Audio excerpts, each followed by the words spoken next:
మేము ఎప్పుడు జీవితంలో కూడా ఎప్పుడు అనుకునేది లేదు మా పాపకి ఒక ఇంత పెద్ద ఒక సమస్య వస్తుందనేసి. పుట్టినప్పటి నుంచి తనకి ఏదో ఒక ఫస్ట్ 2-3 months బాగుండింది, కానీ ఆ తర్వాత లివర్ సమస్య బయటపడింది 3 నెలల వయసు అప్పుడు. అప్పటి నుంచి దాదాపు ప్రతి నెలలో ఒక 20-25 రోజులన్నా హాస్పిటల్లోనే గడిచిపోయింది తనకి. ఫస్ట్ ఒక ఆపరేషన్ జరిగింది తను 3 నెలల వయసు అప్పుడు, అది ఫెయిల్ అయింది.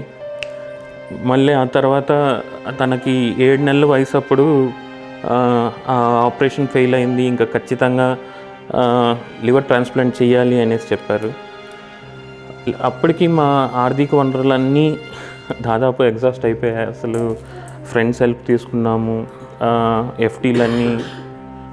ఎఫ్డీలన్నీ ఖాళీ అయిపోయాయి. बच्ची जब 1 महीने में थी और की लीवर ख़राब है तो बहुत पतली सी, पेट बड़ा, पानी भर के बहुत बड़ा था. उसको जब हम देखते थे तो मतलब ऐसा लगता था कि ये बीमारी इसको क्यों है, हमको क्यों नहीं, क्योंकि बच्ची तो बता भी नहीं सकती अपना दर्द. रोती थी रात भर, दूध भी पीती तो बहुत रोती थी वो.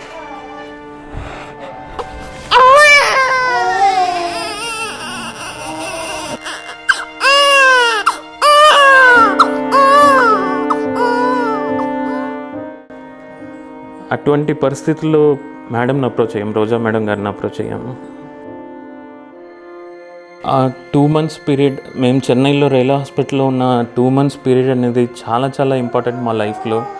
అసలు ఆ టైంలో మేమున్నంత డిప్రెషన్ కానీ, స్ట్రెస్ కానీ, అది ఒక పక్క నిద్ర లేదు, ఒక పక్క డబ్బులు అరేంజ్ చేసుకోవాలి, ఒక పక్క పాప ఎప్పుడు బాగవుతుంది అనే ఒక టెన్షను.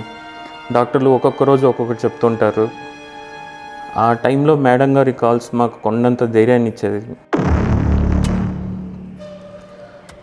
మేడంని కలిసినప్పుడు చెప్పింది ఒక్కటే మాట, నేనున్నాను, నేను ఎట్లన్నా సరే నేను అరేంజ్ చేపిస్తాను అని చెప్పిన విధంగానే వితిన్ 2 days LOC రావడం అనేది అసలు ఎప్పటికీ మరువలేము. ఆజన్మంతం కృతజ్ఞులం.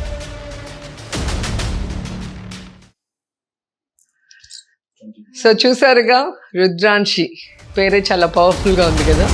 కానీ భగవంతుడు చిన్న చూపు చూస్తూ పాపకి లివర్ ప్రాబ్లం పెట్టడం జరిగింది. కానీ ఆ భగవంతుడే తిరిగి ఈరోజు శివరాత్రి రోజు మా రుద్రాంశిని ఎంత ఆరోగ్యంగా మాకు అప్పగించారో చూసారా. So first time Nagari 100-bedded హాస్పిటల్లో వర్క్ చేయడానికి రుద్రాంశి ఫాదర్ రావటం జరిగింది. సో అప్పుడే తన పాపకి ఇలాంటి ప్రాబ్లం ఉంది అని నన్ను కలిసి జూన్లో ఆయన చెప్పినప్పుడు చాలా బాధేసింది. ఎందుకంటే ఎవరికైనా తమ బిడ్డ అంటే ప్రాణాలు. సో ఆ బిడ్డకి ఏదైనా చిన్న దెబ్బ తగిలితేనే తట్టుకోలేం. అలాంటిది లివర్ ప్రాబ్లం ఆపరేషన్ చేయాలి అంటే ఆ ఫాదర్ ఎంత బాధపడి ఉంటాడో, ఎంత తల్లకిందులై ఉంటారో నాకు అర్థమైంది. ఎందుకంటే నాకు 2 పిల్లలు ఉన్నారు. సో ఎప్పుడూ కూడా పిల్లల విషయంలో ఎటువంటి సాయం కావాలన్నా చేయడానికి నేను రెడీగా ఉంటాను. నాకు జగనన్న ఉన్నారు అన్న ధైర్యం ఎప్పుడు ఉంటుంది, నా వెనుక జగనన్న ఉన్నారన్న భరోసా నాకుంది. కాబట్టి ధైర్యంగా వాళ్ళకి మాట ఇచ్చాను. జగనన్నతో చెప్పి మీ పాపకి ఆపరేషన్ మేము చేయిస్తామని చెప్పాం. ఇచ్చిన మాట ప్రకారం మరి ఆపరేషన్ చేయడానికి LOCని కూడా జూన్ మంత్లోనే ఇవ్వటం జరిగింది. కానీ పాప చాలా వెయిట్ తక్కువ ఉండటం వల్ల వెయిట్ గెయిన్ అయ్యాకే ఆపరేషన్ చేయాలి అని డాక్టర్స్ చెప్పారు. సో 1 month వెయిట్ చేసి జూలైలో ఆపరేషన్ చేసుకొని 1 month పైగా ICUలో ఉన్నారనుకుంటా. సో 31 days నిజంగా చాలా నరకం. రోజు ప్రే చేసుకుంటూ ఫాదర్ మదర్తో పాటు నేను కూడా మా రుద్రాంశి హ్యాపీగా ఇంటికి రావాలి, ఆరోగ్యంగా ఇంటికి రావాలి, సంతోషంగా ఆడుతూ పాడుతూ ఉండాలని మనస్ఫూర్తిగా కోరుకున్నా. సో ఇక్కడ మా రుద్రాంశి ఇప్పుడు మాతో కూర్చొని విమెన్స్ డే రోజు, మహాశివరాత్రి రోజు చక్కగా నాతో ఆడుతూ నవ్వుతూ ఉంటే నాకు చాలా హ్యాపీగా అనిపించింది. సో భగవంతుడి ఆశీస్సులు రుద్రాంశికి ఎప్పుడు ఉండాలని మనస్ఫూర్తిగా కోరుకుంటున్నాను. God bless you, God bless you.